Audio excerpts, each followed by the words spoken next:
Magic is necessary for achieving the UN Sustainable Development Goals. Promoters of development in sub-Saharan Africa at times consider African people to believe in magic.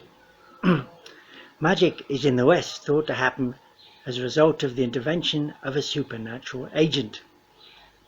It amounts to doing what is impossible. Such magical belief is considered to be a problem when it comes to prospects for sustainable economic development.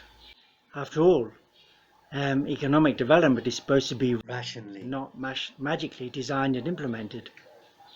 And this presentation asks whether Western development experts are actually the ones believing in magic.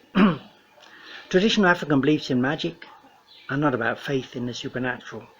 Notions of nature as something distinct from supernature is not there in traditional Africa. The latter distinction is a product of recent post-Enlightenment thinking. Let's look at African magic. What is magic if it is not to do with the supernatural? Allow me to give some examples of forces that tend to be utilized in African magic. Envy is the base of one form of magic. Let's imagine you're in a bus. You're eating a warm hot dog. While eating, you notice that other people in the bus are turning their noses up. You realize that their smelling your hot dog is making them hungry, but they don't have anything to eat at the time. That makes you feel bad about eating your hot dog in front of people who are hungry. You might stop eating as a result. Another form of magic relates to breaking of tradition. Let's imagine your local football team is doing really well this year. They'd won all 8 games they played this season. The team is always taken to a match by bus. For the 9th match, however, the bus is not available, so the manager says it will do no harm for the team to walk the 2 miles to the site of the game. The team loses the match. Some will blame their losing on the fact they had to walk, i.e. on a break with what had been their tradition. Thinking that words said out of your earshot can affect you is considered magical. Can someone sitting in a forest 10 miles away by saying Peter should die make Peter keel over? Well, let's imagine you're Peter. How do you feel on being told that someone you thought was a very good friend actually hates you? Can you just brush that off? If that can make you depressed, that depression could even contribute to your death. Imagine, for example, that you are so depressed that you drive your car recklessly, so have an accident. Can magic help someone get better before they've consumed any medicine? Someone's child got sick. She was so weak she had to be carried to hospital. Once at the hospital, after being examined but before having been given any treatment, the child felt better. She walked back home. This magic is called placebo. If I'm right to identify the above as being the powers that underlie African magic, then it should be clear that none of them is supernatural. African magic actually draws on known forces. Well, let's look at the Sustainable Development Goals' dependence on magic. The Majority World Development Project was inspired by the success of the Marshall Plan in Europe after the Second World War. The Marshall Plan assisted Germany's and the rest of Europe's remarkable post-war economic recovery. Western countries continue to propose Marshall Plans for Africa. Germany's economy has become independent. It is not sustained by any foreign aid. The UN's Sustainable Development Goals hope that the same will happen in Africa. Plans to encourage sustainable development in Africa invariably depend for their success on magic. This can be said to be true to reliance on an oversimplified model of translation. Plans then incorrectly assume clear mutual comprehension between Africa and the West. That is to say, development initiated by and from the West, as these days envisage the Sustainable Development Goals, cannot become locally sustainable, I suggest, without magical, in this case supernatural, intervention. The following examples illustrate this. Phase research shows how child protection policies from the West are reinterpreted in Zanzibar. An alternative morality presented to Zanzibarians by the West endeavours to count physical beating as a means of punishment used to discipline children in Zanzibar. Now, Zanzibarians reject these. They perceive them to be owned by the West. They're also seen as extending punishment to the parent. For example, should a child be fined, say, for misbehaving in school? Well, who pays? Well, their parents end up paying. So, students and teachers all reject what the universalized ideas of well-being presented by Save the Children. So they would have thought technically Save the Children should either cease its activities in Zanzibar, or maybe they say, well, we're actually not saving children from any physical beating. But instead, Save the Children and the associated UNICEF typically ignore those kind of complex contextual details. They just assume, as if by magic, that they're doing a great work anyway. Ben Jones investigated the impact of development projects on Karamoja communities in Uganda. Once funding comes to an end, projects fizzle out, he discovered. By contrast, Pentecostal churches that he expected would prove irrelevant to local community generate ongoing interest. This kind of discovery, though, does not stop Western aid agendas. Western aid agendas, such as that of the Sustainable Development Goals, are designed on the basis of faith in secularism. Their being declared successful is often based on magic, not reality. Let's look at Monk's exploration of Jeffrey Sachs' claims regarding the successes of the Millennium Development Project. What Monk did was to follow Sachs around. Then she interviewed recipients, those who were kind of receiving his aid. What she found was quite different from what Sachs was saying. Sachs, frankly and evidently his main concern is to communicate apparent success to encourage donors to keep giving. One supposes, like for him, bending the truth is a lesser evil when enormous funds for the poor are at stake. Sachs' reported successes seem to arise, from Monk's point of view, from magic.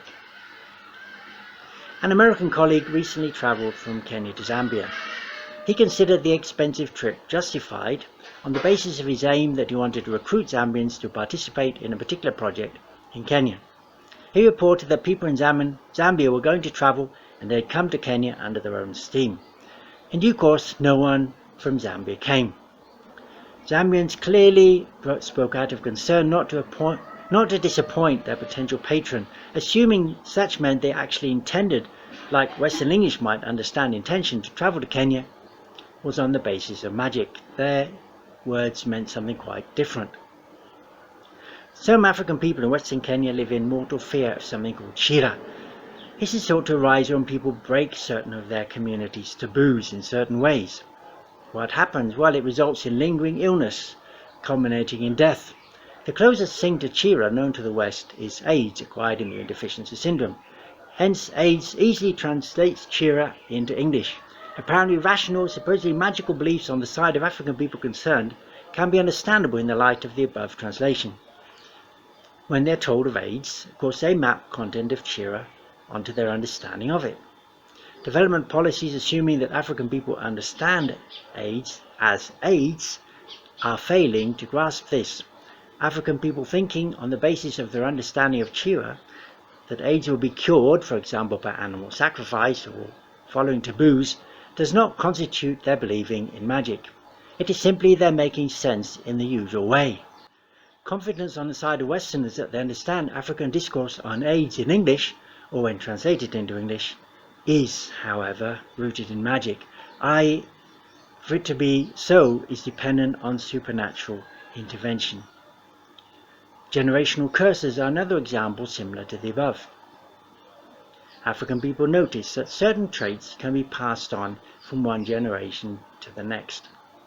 When these are negative, deleterious traits, then they're considered to be the outcome of a kind of curse.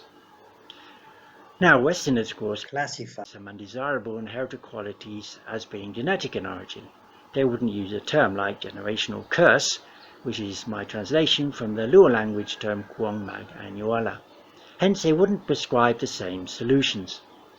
Their failure to prescribe solutions that people believe in, however, will force people to seek their own answers that are outside Westerners' area of known understanding. These would then wrongly appear to be magical, I suggest. Now, examples such as that of Chira and generational curses above could be multiplied many times over. Another example is that of the patron-client system that is extant in much of Africa. In that system, an African person's colleagues will encourage them to be wealthy under certain conditions. The conditions are basically that a wealthy person must accept having clients, and they must assist those clients. In return, the clients will be compliant, they'll be respectful, and they'll praise their patron. Failure to assist the clients will result in envy of the clients kind of consuming the wealthy person.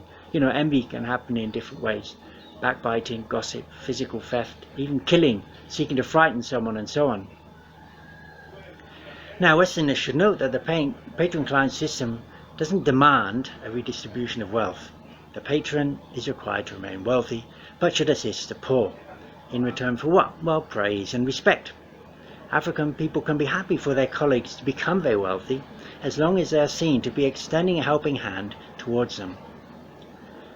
Plans for sustainable development tend to be drawn up in the light of Western cultural contexts, that is, in ignorance of the above kinds of patron-client relationships. The expectation on the side of the West that such plans, drawn up in ignorance of patron-client realities, should work is rooted in supernatural, magical beliefs that what is impossible should happen.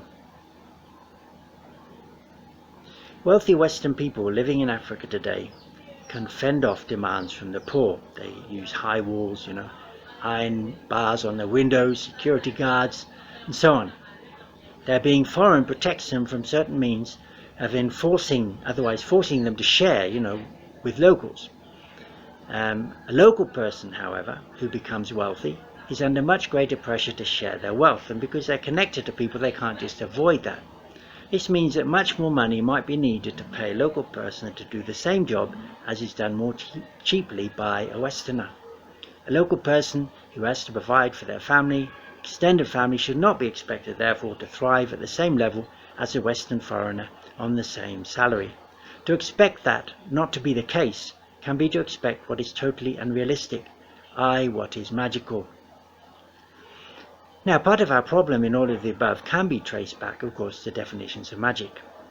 Magic is in the West understood in certain ways, for example, as a manipulation of mystical forces, or as going contrary to rules of nature. Anthropologists consider magic to be a manipulation of forces to which religious people appeal. But this doesn't mean that non-Westerners, like African people, for example, agree with them. An English-speaking Westerner who seeks to use the implicit categorization of their own language to understand others outside of the West will face endless limitations. Magic is just one of many problematic terms.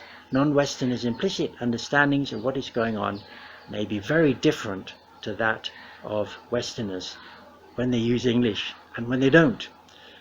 To accept dictionary definitions as simply being of international jurisdiction, as people generally do, is simply to deceive oneself. To believe one's own self-deceit is in this kind of instance to function on the basis of magic. So in the West, magic is to do with the supernatural. For something to be supernatural requires first an understanding of nature. Now, in traditional Africa, there is no distinction between nature and not nature. Instead, everything is one. Magicians who endeavor to do things supernaturally must therefore be Westerners. Conclusion.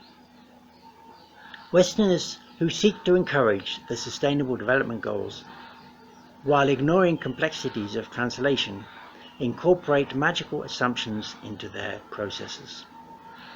One might wonder why government and taxpayers' money is being invested into processes that require magic to succeed.